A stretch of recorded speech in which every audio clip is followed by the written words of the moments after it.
Wajah-wajah misi ini adalah ekspresi sinergitas antara Lembaga Alkitab Indonesia dengan mitra gereja-gereja interdenominasi dan interkonfesi. Lembaga Alkitab Indonesia yang lahir 9 Februari 1954 membawa mandat dari gereja-gereja yang berhubungan dengan Alkitab atau Kitab Suci. Visi Lembaga Alkitab Indonesia, firman Allah menjangkau semua generasi, mau tidak mau, dan suatu keniscayaan harus bersama-sama dengan para mitra. Mitra-mitra Lembaga Alkitab Indonesia antara lain adalah gereja-gereja, lembaga-lembaga Kristen, individu-individu yang punya hati untuk bermisi bersama, lembaga-lembaga usaha, pemerintah daerah dan pemerintah pusat, juga persekutuan internasional bersama-sama harus berarak-arakan untuk menghadirkan firman Allah sampai ke ujung bumi. Buku ini sangat mendalam kajiannya dan juga ditampilkan dengan cara yang sangat menarik oleh karena ada ilustrasi-ilustrasi yang sangat-sangat berguna. Dengan membaca buku ini, maka kita bisa belajar tokoh-tokoh Alkitab, tokoh-tokoh Kitab Suci yang mengekspresikan pentingnya misi untuk damai sejahtera dunia. Kiranya buku ini juga akan mendorong kita bersama untuk sungguh-sungguh menghidupi karya kita di dalam rangka bermisi, menghadirkan firman Allah sampai ke ujung bumi. Lembaga Alkitab Indonesia bekerjasama dengan 5 komunitas Katolik di Indonesia menyelenggarakan kegiatan yang dinamakan Bible on the Road. Melalui kegiatan ini kita akan membedah buku Wajah-Wajah Misi untuk menemukan makna dan panggilan misi Allah dalam kehidupan kita. Oleh karena itu, saya mengajak dengan penuh semangat seluruh kaum muda untuk menjadi bagian dari misi Allah dimanapun berada. Terus tingkatkan terobosan dan karya kreatif kaum muda untuk menghadirkan misi Allah sampai kapanpun. Tuhan Yesus memberkati. Salam Alkitab untuk semua.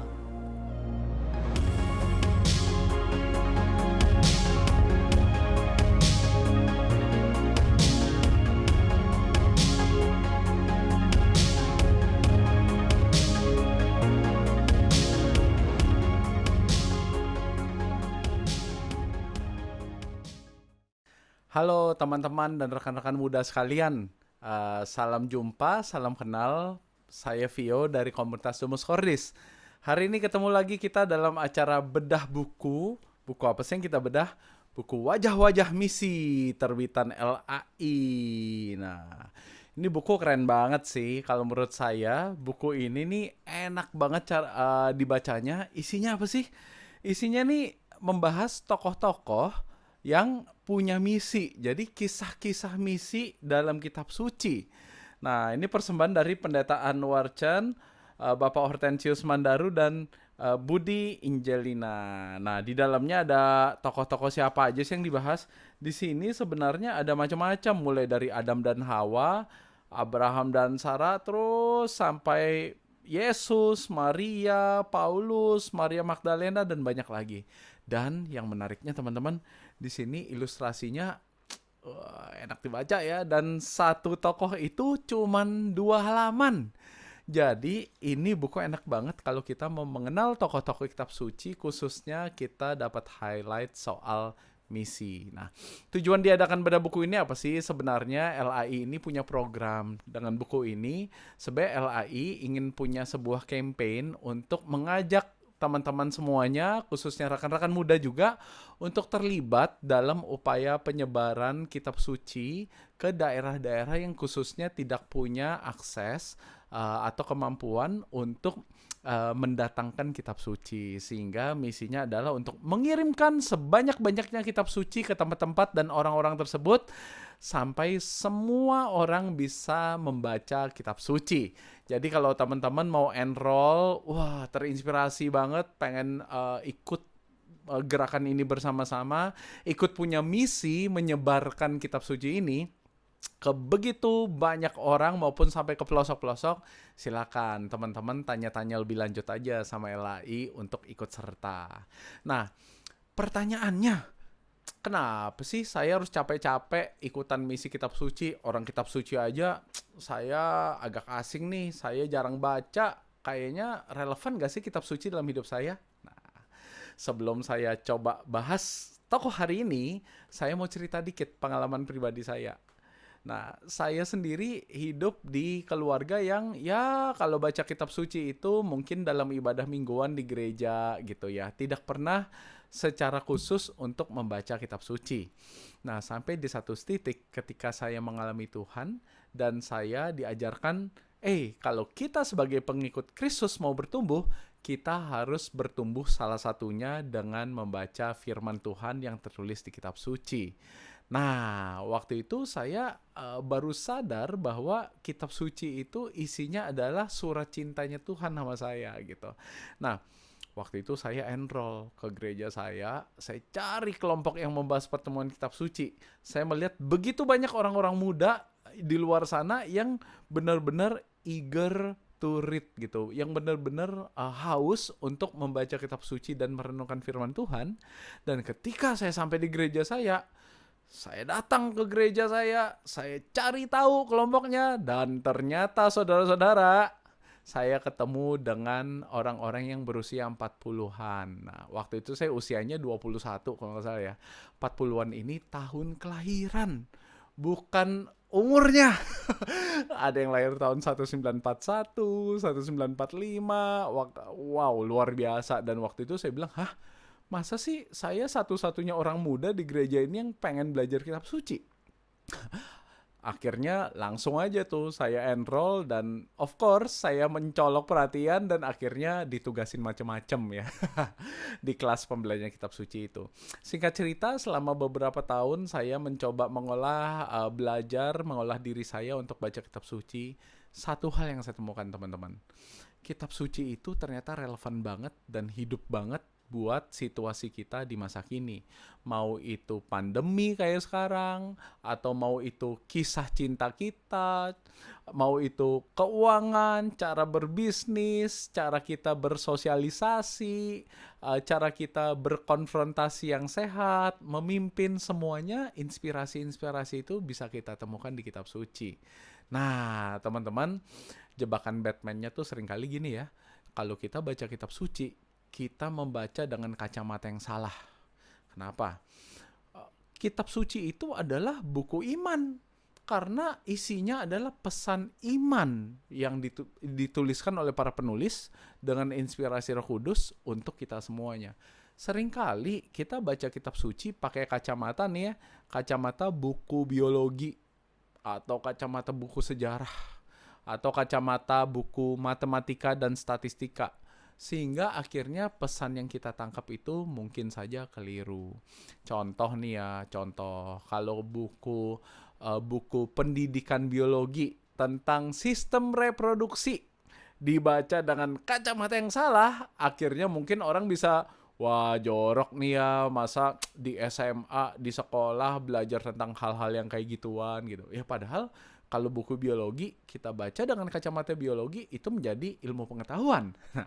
Sama, kitab suci itu kita baca dengan kacamata iman. Nah, cuman kitab suci nih kata-katanya susah, atau mungkin nggak begitu mudah untuk saya pahami atau terima. Jangan-jangan nanti saya cocok logi lagi. Saya cuma mau terima apa yang saya suka. Nah, makanya teman-teman, di sini kita sama-sama belajar bersama-sama dengan orang-orang yang lebih mengerti dan belajar secara bersama-sama, sehingga kita nggak tersesat dalam cocok loginya kita gitu ya.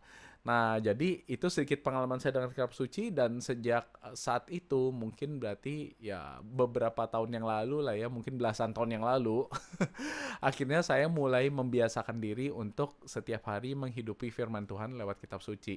Ada up and down-nya sih, tapi at least buat saya firman Tuhan itu, kalau saya nggak bisa dengar Tuhan berbicara langsung pada saya, lihat aja kitab suci. Itulah kata-kata yang Tuhan mau sampaikan kepada teman-teman semua secara pribadi, termasuk pada saya. Nah, balik ke topik nih, hari ini kita mau bedah buku. Nah, hari ini saya kebagian tokoh Musa. Ya, Musa. Di sini sebenarnya saya mau coba bahas ya soal Musa, apa sih yang ditulis di sini, dan saya nanti juga mau nambahin bagaimana kisah Musa ini bisa membantu saya dalam situasi hidup saya saat ini. Nah, ini bukunya nih, itu Musa. Ya, Musa. Nah, di buku ini sih menarik banget sih kalau kita mau kenal Musa gitu ya. Kita yang kita tahu apa sih sekarang? Oke, Musa itu nabi yang besar di dalam perjanjian lama. Bahkan Yesus pun menyebut-nyebut Musa. Dan bahkan ketika Yesus dimuliakan di Gunung Tabor, ada Musa dan ada Elia. Jadi kalau kita lihat ya, Musa tuh nabi yang besar banget ya. Sampai sekarang nih ya, 10 perintah Allah yang kita hafal itu buah dari ketaatan Musa untuk ikut Tuhan, ikut Allah, dan Allah menitipkan melalui Musa kepada kita 10 perintah Allah. Nah, mungkin menurut pandangan kita saat ini, ya Musa memang orang hebat, ya udahlah dia memang layak kok jadi orang suci. Tunggu dulu. Nah, kalau kita lihat nih ya, di dalam buku Wajah-Wajah Misi ini sedikit ada gambaran bagaimana kehidupan Musa. Umum ya, secara singkat banget ya. Musa itu kan kita tahu ya, kisah hidup awalnya gimana sih? Kita mau coba bedah nih. Wah, menarik banget ya. Aku akan baca ini dari Wajah-Wajah Misi ini paragraf per paragraf. Setelah aku bacain, kita dengarkan lagi penjelasan dari Vio ya. Oke, aku akan mulai. Musa adalah tokoh terbesar dalam perjanjian lama. Bahwa ia calon orang besar sudah kelihatan sejak lahirnya.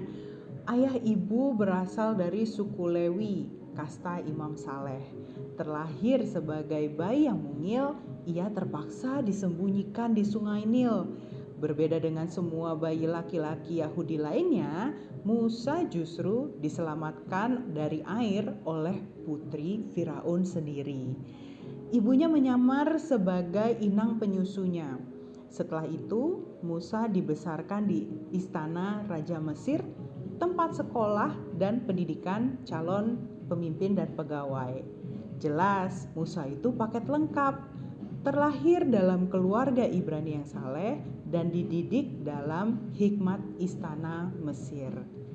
Ia memang cocok untuk menjadi negosiator dua bangsa, Mesir dan Israel, penjajah dan kaum penjajah.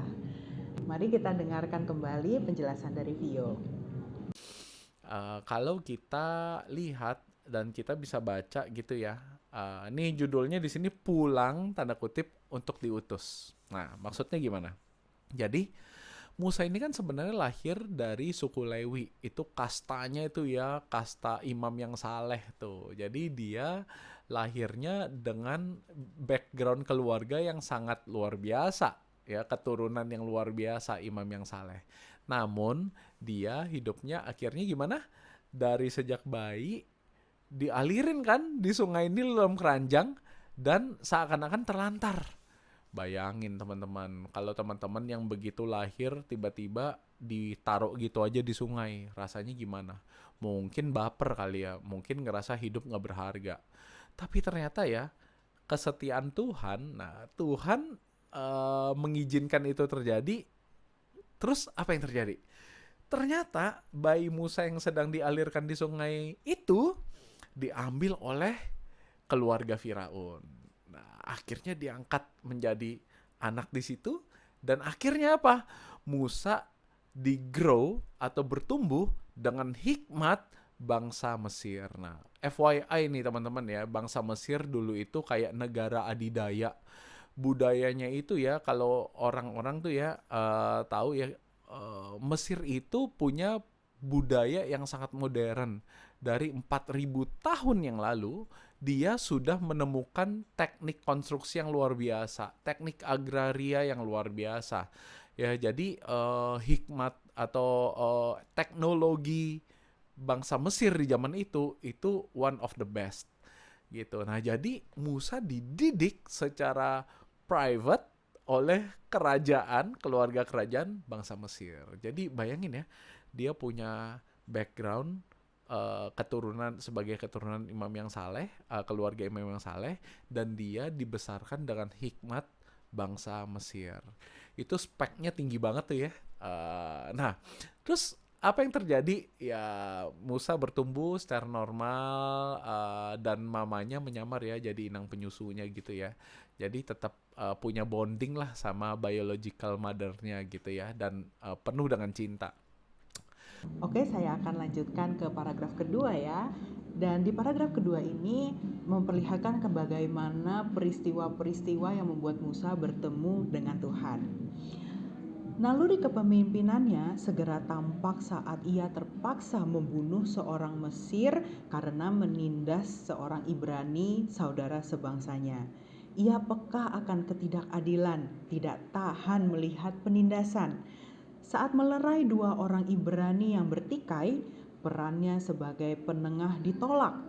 Musa harus melarikan diri karena Firaun mencari untuk membunuhnya. Jadilah ia buronan, tinggal di gurun konon selama 40 tahun, menikah dan menjadi gembala. Ia hidup aman jauh dari kerajaan penguasa, juga jauh dari penderitaan kaum sebangsanya. Ternyata Tuhan punya rencana yang berbeda. Bakat kepemimpinannya harus dipakai. Kepekaannya akan ketidakadilan adalah modal untuk proyek Allah yang lebih besar. Nah, singkat cerita, ketika ia bertumbuh, masa muda dia, hati dia itu peka sama yang namanya ketidakadilan. Terbukti apa? Ketika melihat ada bangsanya yang ditindas oleh bangsa Mesir, wah, dia step up, dia take charge, tapi kebablasan.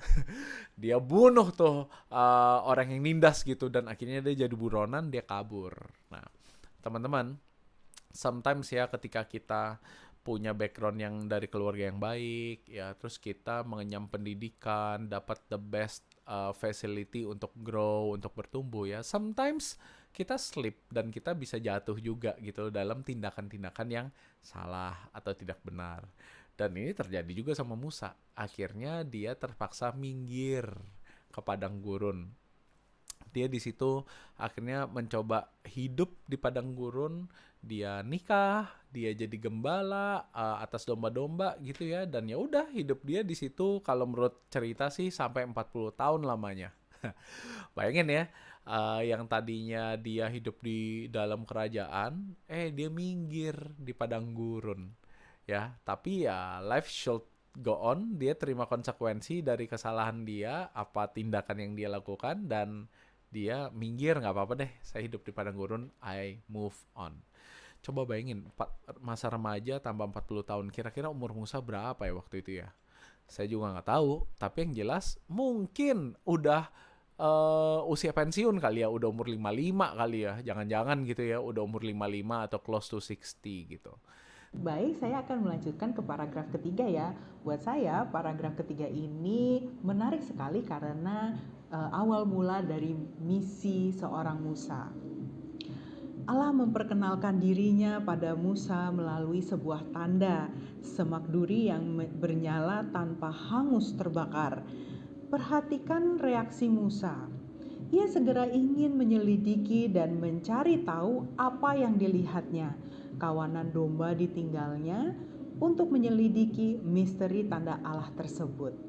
Ia berhenti dan mengambil jalan lain. Tuhan memakai manusia yang terbuka untuk berhenti dari rutinitas keseharian, yang bersedia mengambil jalan lain, yang selalu ingin tahu dan menyelidiki apa yang dilihatnya.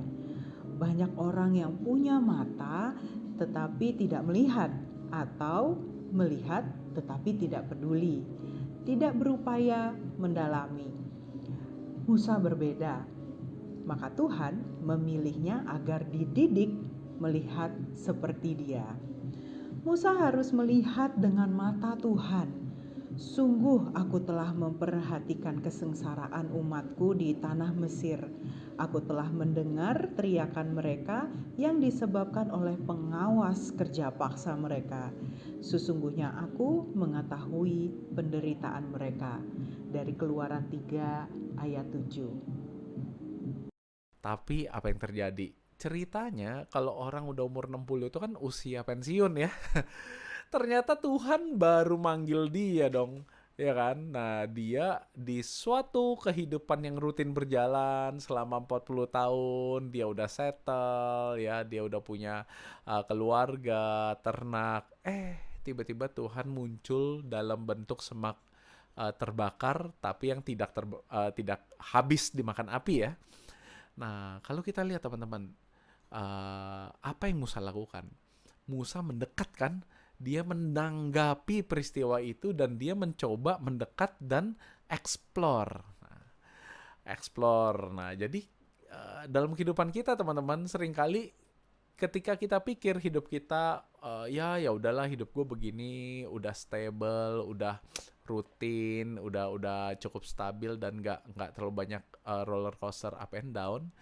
Pertanyaannya, ketika Tuhan datang memanggil teman-teman untuk nitipin misi, sebuah misi yang baru, kita terbuka nggak sih untuk hidup kita, tanda kutip, terobrak-abrik dari rencana yang kita udah siapkan yang mungkin menurut kita sempurna. Nah, tapi Musa dalam hidupnya yang udah harusnya umur pensiun itu, menanggapi dan terbuka akan panggilan Allah. Nah, intinya kan dia disuruh bebasin nih bangsa Israel untuk keluar dari tanah Mesir dan masuk ke tanah perjanjian. Cuman namanya Musa, kita lihat sekarang dia tokoh yang besar ya, tapi pas dia dipanggil Tuhan, dia gimana? Dia punya ketakutan, dia punya keraguan-raguan, dia merasa diri dia tidak mampu gitu ya. Karena dia keluar banyak ngeles-ngelesnya juga, alasan-alasannya, aduh Tuhan, jangan gue deh gitu ya. Pertama dia nanya, siapa sih kamu? Ya, Tuhan jawabnya, aku adalah aku, ya kan. Nah, dia bertanya atau mempertanyakan, saya juga nggak tahu gitu ya. Tapi yang jelas dia nanya, siapakah engkau gitu ya. Terus yang kedua, tapi aku kan buronan, masa aku yang mimpin bisa di roasting nih. Buronan, lu kok buronan, mau mimpin kita sih, yang bener aja deh lo gitu ya. Dia takut tuh status dia yang buronan menghalangi dia dalam melakukan misi yang dititipin Tuhan. Dan dia takutnya juga reputasi buronan itu, apakah benar ya orang Israel itu percaya sama dia dan mau mempercayakan perjalanan pembebasan itu sama dia dan mau dipimpin sama dia. Dia juga bertanya itu. Terus klasik, dia akan ngomong, aduh Tuhan, tapi kan gue gak bisa ngomong ya. Makanya dikasih pendamping si Harun gitu. Wah, makin menarik ya. Saya akan melanjutkan kembali ke paragraf selanjutnya, dan di sini terlihat jelas bagaimana Tuhan memanggil Musa, atau mungkin teman-teman juga mulai berefleksi bagaimana Tuhan memanggil teman-teman. Baik, saya akan lanjutkan. Musa dipanggil untuk menyerupai Allah yang peduli.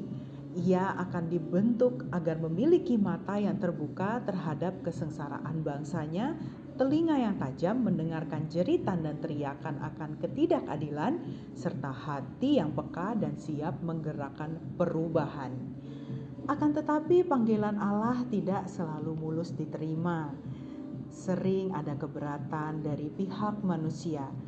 Itu gejala biasa dalam Alkitab. Sebut saja Yesaya, Yeremia, Gideon, Maria, dan lain-lain. Semuanya punya keberatan dan pertanyaan.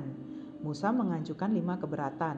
Ia berstatus buronan, juga tidak pandai berbicara. Nama Allah ia pertanyakan. Bagaimana kalau umat Israel tidak percaya? Semua alasan dikerahkannya untuk menolak tugas perutusan Allah, tetapi semuanya itu dijawab oleh Allah. Nah, begitu banyak alasan-alasan Musa, begitu banyak juga kasih Tuhan yang Tuhan berikan buat Musa dan akhirnya dimampukan. Bukan hanya itu teman-teman, perjalanan dia menanggapi Tuhan itu ketika dia say yes, bukan berarti semuanya lancar-lancar aja kan. Dia dipakai Tuhan, namun umat yang dibawanya, kita seringkali dengar ceritanya kan, penuh dengan komplain, penuh dengan ketidaktaatan, penuh dengan ketidaksetiaan kepada Allah. Udah dikasih roti mana dikomplain, udah dikasih daging burung juga dikomplain, maunya balik aja ke Mesir dan seterusnya gitu ya. Nah jadi dan bahkan ingat ya, mulainya baru usia pensiun ya. Bahkan gara-gara ketidaksetiaan mereka, umat Israel itu, jadi bukan karena ketidaksetiaan Musa ya, karena ketidaksetiaan orang-orang umat Israel yang dia pimpin, perjalanannya jadi take a very long time. Jadi muter aja di padang gurun, another 40 years. Mungkin kalau umurnya udah 40 tambah 60, 100 gitu ya, bayangin deh. Kekuatannya kan staminanya beda ya. Orang umur 60, umur 30 sama umur 100 gitu ya. Tapi Musa tetap setia memimpin bangsa Israel. Mau itu dia dengan setia berkomunikasi sama Allah, sama bangsa Israel, menjadi mediator gitu ya. Terus udah gitu dia dengan setia memimpin. Saya pernah dengar sebuah ulasan gitu ya, kalau mau mencukupkan bangsa Israel itu dengan makanan dan minuman, perlu berapa bener nggak ya, juta ton air gitu loh. Dan juta ton air itu means berapa panjang gitu kereta yang dibutuhkan untuk membawa logistik untuk survive di padang gurun. Tapi ternyata Tuhan memampukan aja tuh ya. Nah, jadi ketika Musa dalam situasi dia yang juga broken dulunya, Tuhan tetap setia menyempurnakan Musa ketika Musa menjawab iya pada misi yang dipercayakan Tuhan kepada dia. Dan begitu juga dengan kita, teman-teman. Mungkin situasi kita saat ini ada yang dalam tanda kutip stable, kita dipok sama Tuhan, kita dipanggil sama Tuhan gitu ya. Terus apakah kita ngeles, ataukah kita terima, kita terbuka pada panggilan Tuhan? Saya nggak tahu gitu. Atau mungkin kita ngerasa kita tuh udah punya banyak dosa yang fatal banget, kita ngerasa nggak layak, kayak buronan gitu ya, buronan dosa gitu ya. Ya, saya juga nggak tahu. Atau kita beralasan kita tuh, aduh, orang-orang emang mau dengerin gua ya. Gua nggak bisa ngomong, gua nggak bisa begini, saya tidak mampu, saya tidak bisa dan seterusnya gitu. Saya tidak punya skillnya, saya tidak punya waktunya, saya tidak punya orang-orangnya, nggak punya idenya, nggak punya sumber dayanya, whatsoever it is. Tapi dari kisah Musa ini, kita bisa belajar bahwa segala ketidakmampuan kita atau kekurangan yang kita pikir tidak memampukan kita, ternyata nggak relevan di mata Tuhan. Justru dengan perjalanan yang kita lalui bersama-sama Tuhan dalam misi yang diberikan Tuhan pada kita, justru disitulah Tuhan memperlengkapi kita dan menumbuhkan kita waktu demi waktu, sampai akhirnya misinya Tuhan menjadi terwujud bersama-sama dengan kita. Bagaimana teman-teman? Punya pengalaman yang serupa dengan Musa? Tentunya sedikit banyak kita punya pengalaman seperti itu ya. Saya akan melanjutkan setelahnya. Allah memampukan mereka yang dipilihnya. Di satu pihak, tugas dari Tuhan sungguh besar dan berat, melebihi kemampuan manusia. Namun di pihak lain, Tuhan senantiasa menyertai dan menolong manusia mencari jalan keluar, menunjuk rekan kerja, menunjukkan kemampuan yang sudah dimiliki manusia. Keberatan manusia bukanlah tanda kelemahan, justru itu menjadi tanda bahwa tugas dan misi manusia sepenuhnya berasal dari Allah, bukan dari ambisi dan kepentingan kita. Panggilan Musa menjadi model bagi saya dan Anda, para pelayan Tuhan. Nah, setelah ini kita akan mendengarkan sharing pengalaman dari Vio. Semoga pengalamannya menjadi inspirasi buat teman-teman semuanya. Kalau buat saya pribadi, yang paling relevan banget buat saya itu sekarang gini ya. Gini hari namanya usaha gitu ya, pasti up and down lah ya. Kita, apalagi pandemi gini, situasinya nggak menentu, uncertain, dan kayaknya hidup tuh hari demi hari yang penting kita bertahan dah. Jangan sampai bangkrut, jangan sampai jadi gelandangan, ya kan? Jangan sampai jatuh miskin, jangan sampai kelaparan. Nah, itu harapan banyak orang gitu ya, termasuk saya.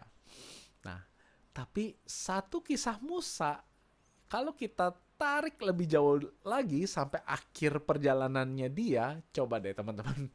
Ini menarik ya. Kadang-kadang kita pikir kalau kita ikut Tuhan ya, hidup kita tuh pasti berhasil, sukses, kaya, freedom of time, freedom of money, dan seterusnya gitu ya. Dan Tuhan menepati janjinya itu dalam bentuk yang kita inginkan, yaitu apa? Kaya, berhasil, bahagia, sehat gitu ya. Nah, kalau kita lihat kisah Musa ya, di awalnya Tuhan janjiin apa sih? Oke, kamu tolong bawa umat pilihanku untuk keluar dari tanah Mesir dan menuju ke tanah terjanji. Di situ ada tanah yang berlimpah dengan susu dan madu. Weh, asik ya. Susu dan madu. Itu kan nggak bakal pernah kelaparan, sejahtera, damai, nggak ada peperangan gitu ya, peaceful. Nah, dunia yang seperti itu kan sangat luar biasa ya. Dan apa yang terjadi ketika Musa telah dengan setia menjalankan dan menjawab ya pada misi yang Tuhan percayakan, dia harus diputer-puter, diobok-obok di padang gurun, bukan karena ketidaksetiaan dia, tapi karena ketidaksetiaan bangsa pilihan Tuhan yang Tuhan suruh dia gembalakan itu. Kalau kita menyalami perasaan Musa, gimana ya rasanya kira-kira ya? Nah, tapi yang paling amazing adalah karena kelamaan muter-muter di padang gurun ya, sampai di satu titik ketika Musa udah berada tepat di bukit sebelum masuk ke tanah terjanji itu. Benar? Depan sono tuh ada tanah Kanaan itu, udah mau masuk nih. Tahu nggak? Tuhan bilang, "Oke, time's up, your time has come, please hand over to Joshua." Bayangin deh perasaan Musa gimana kira-kira? Mungkin kalau kita yang di posisi itu, lah, Tuhan lagi mau bercanda ya sama gue ya? Lu bilang lu janjiin gue masuk ke tanah terjanji, tapi kok giliran gue udah mau masuk tanah terjanji gue disuruh handover? Kapan gue nikmati nih tanah terjanjinya? Bener gak? Tapi tau gak? Musa ketika dia sampai di titik tersebut ya, dia dengan tulus, dia dengan senang hati handover ke Yosua. Hati dia tuh tidak terikat oleh gift yang Tuhan janjikan kepada dia, yang adalah tanah terjanji atau tanah Kanaan yang berlimpah susu madu tadi. Tapi apa yang dia hayati? Dia cuma bilang gini, kalau misalnya ibarat kata nih ya, kalau zaman sekarang nih ya, kalau ada orang atau orang tuamu ngasih kamu handphone yang paling canggih, misalnya ngasih merek iTit gitu ya, misalnya yang paling baru gitu ya, pas udah mau dikasih, gak jadi.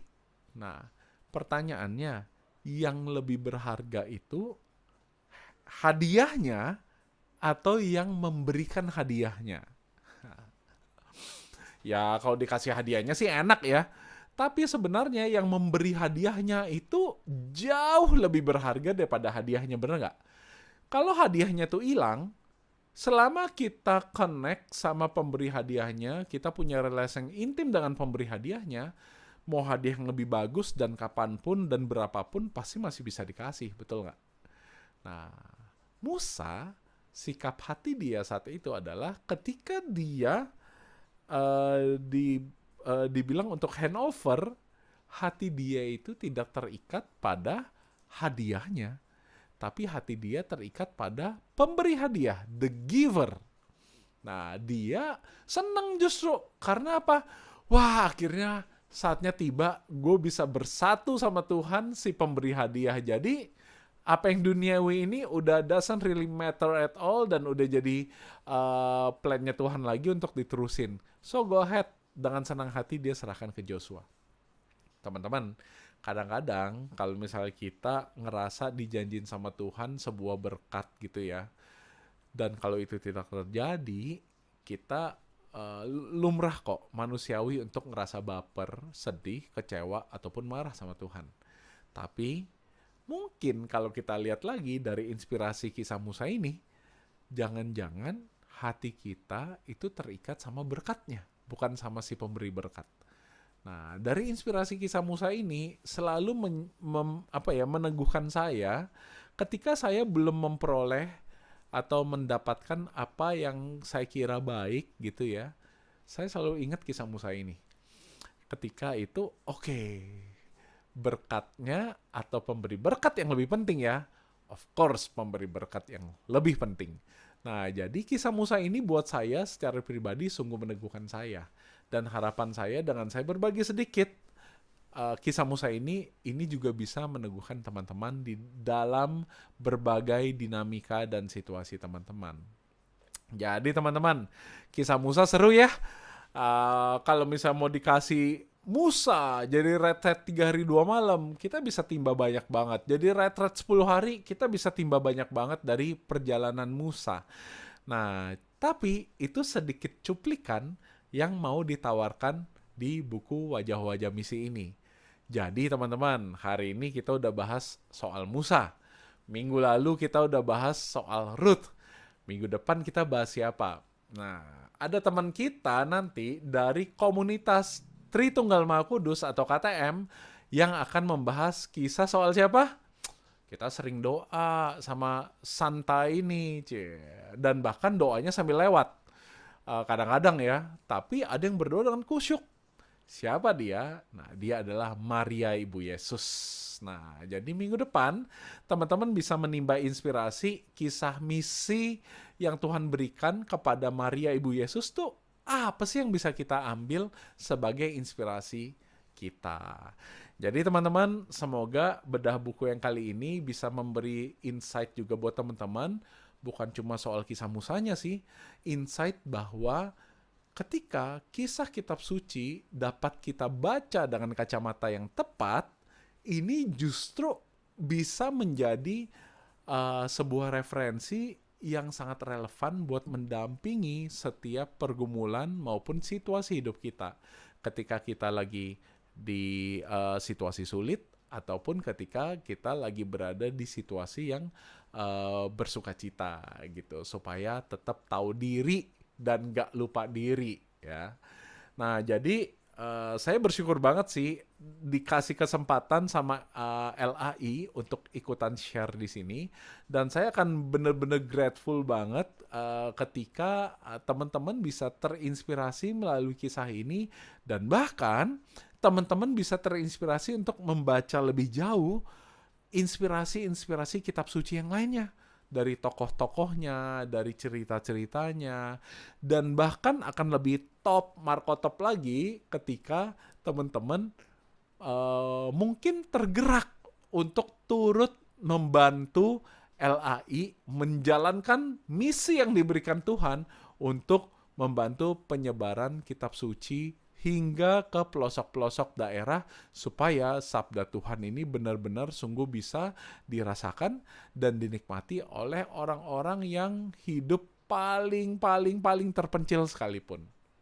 Jadi teman-teman, setiap teman-teman membeli buku ini, nah dananya yang terkumpul akan digunakan oleh LAI untuk mendukung misi tersebut. Bahkan kalau teman-teman misalnya mau terlibat sebagai volunteer, sangat-sangat welcome banget gitu loh untuk turut serta menjalankan misi ini gitu. Jadi buat saya rasa cukup sekian dulu. Semoga semua waktu yang telah kita spend selama beberapa waktu ini cukup bisa menambah nilai keimanan teman-teman, juga meneguhkan teman-teman, dan bahkan bisa menginspirasi teman-teman untuk terlibat lebih lagi, membaca kitab suci, menghidupi nilai-nilai yang ada di kitab suci, dan terlibat dalam misi yang dipercayakan oleh Tuhan kepada teman-teman.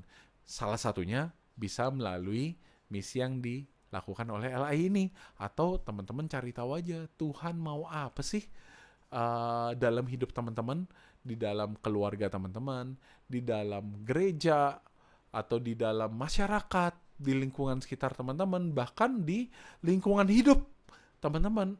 Apa sih yang Tuhan mau? Temukan misi teman-teman, dan ingat, Musa jangan kita lihat sebagai nabi yang udah besar dari awalnya, tapi Musa pun berangkat dari situasi yang broken, yang tidak sempurna, namun karena dia menjawab iya pada panggilan Tuhan, Tuhan mendampingi dia dengan setia hingga garis akhirnya, dan dia boleh bersatu sama Tuhan sang pemberi berkat. Sekian dari saya teman-teman. Sampai ketemu lagi di kesempatan berikutnya. Saya Violison Marteo dari Domus Cordis, undur diri dari hadapan teman-teman. Terima kasih, sampai jumpa, dan Tuhan memberkati kita semuanya. Shalom.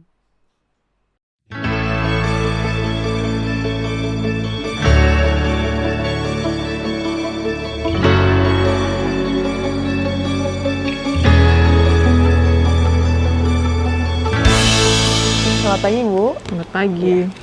Pesanannya 5 buku wajah-wajah misi, Bu, ya? Ya.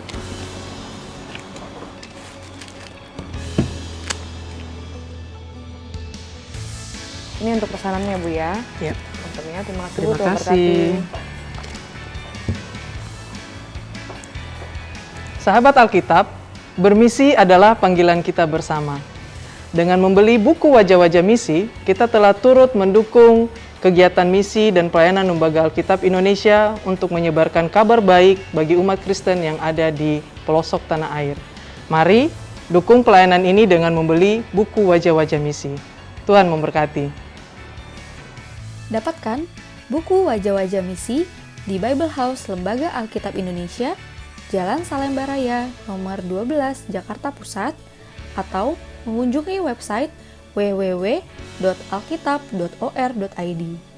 Info lebih lanjut dapat menghubungi 0811 995 2890.